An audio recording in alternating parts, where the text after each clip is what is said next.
देखिए हर खबर यहीं पर, सब्सक्राइब कीजिए TV9 भारतवर्ष।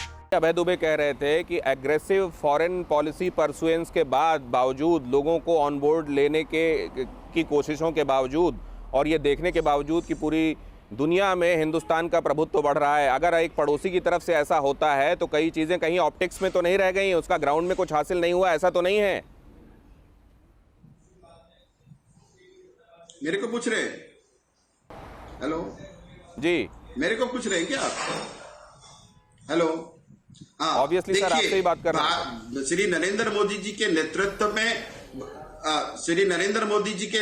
में पूरे विश्व में जो भारत का जो परचम लहराया है और जिस तरह से भारत का मान सम्मान पूरे विश्व में बढ़ा है, ये सबने देखा है। तो भारत आज विश्व में एक बहुत बड़ी शक्ति के रूप में उभरा है और अभी हाल ही में अमेरिका के राष्ट्रपति ने भी कहा कि G7 में भारत को शामिल किया जाना चाहिए। तो ये भारत की बढ़ती हुई ताकत का एक उदाहरण है और मैं ये कहना चाहता हूं, बढ़ती हुई ताकत का प्रमाण है अभय दुबे, इसलिए इसको केवल ऑप्टिक्स में नहीं देखना चाहिए।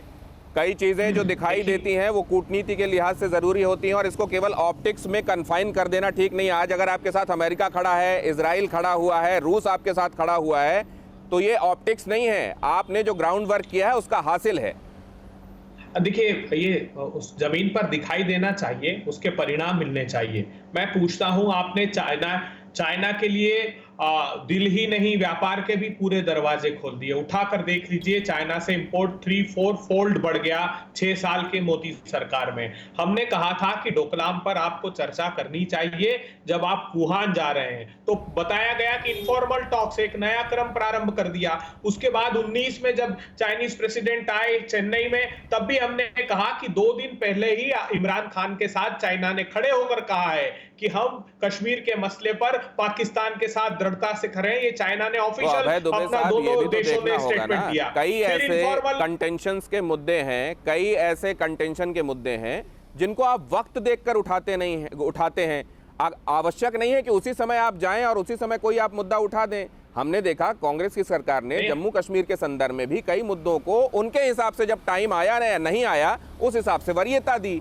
तो कोई आवश्यक नहीं है कि उसी समय जाकर वो काम कर दिया जाए। डिप्लोमेसी का तकाजा तो यही कहता है अभय दुबे साहब। तो कभी तो परिणाम दिखे ना। आप मुझे बताइए कि कहीं परिणाम तो दिखाई देना चाहिए। आज जो परिस्थितियां बन रही है गलवान घाटी में, क्या उसकी हम अपेक्षा कर सकते हैं? जब प्रधानमंत्री जी कहते हैं बहुत अच्छे संबंध है, आप अमेरिका से कहते हैं बहुत अच्छे संबंध है, वो ट्रेड प्लस पार्टनर है, उसने कहा कि ट्रेड प्लस पार्टनर भारत को नहीं रहने देंगे, तब सवाल खड़ा होता है। एक नया अलाइनमेंट है रशिया का, चाइना का, पाकिस्तान का। जो बरसों पुराना दोस्त हमारा रशिया था, वो अब इस अलाइनमेंट के साथ जुड़ता हुआ सुनीत चोपड़ा साहब, तो जो हमारी नीति, सुनीत चोपड़ा साहब, इसमें से कौन सी बात आपको सही लग रही है, अभय दुबे जी की या प्रमोद जी की? लग रही है मुझे एक बात लग रही है, विदेश नीति अपने देश की होती है। हर देश की विदेश नीति अपने देश का हित होता है। सर आपका ऑडियो साफ नहीं आ रहा है, आपकी बात मैं समझ नहीं पा रहा हूं सुनीत चोपड़ा जी, लेकिन अब क्योंकि वक्त भी नहीं रहा इसलिए आप सभी मेहमानों का बहुत धन्यवाद करना होगा। नेपाल चीन के साथ खड़ा होकर अपनी पुरानी दोस्ती और पुराने संबंधों को फिलहाल ताक पर रखता दिखाई दे रहा है, लेकिन वहां की आवाम के साथ जड़ों तक गहरे भारत के रिश्ते हैं और वहां की सत्तारूढ़ पार्टी को आज नहीं तो कल ये समझ में आएगा।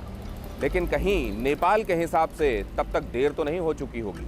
न्यूज़ टॉप 9 रोज सुबह 7 बजे और शाम 7 बजे सिर्फ TV9 भारतवर्ष पर।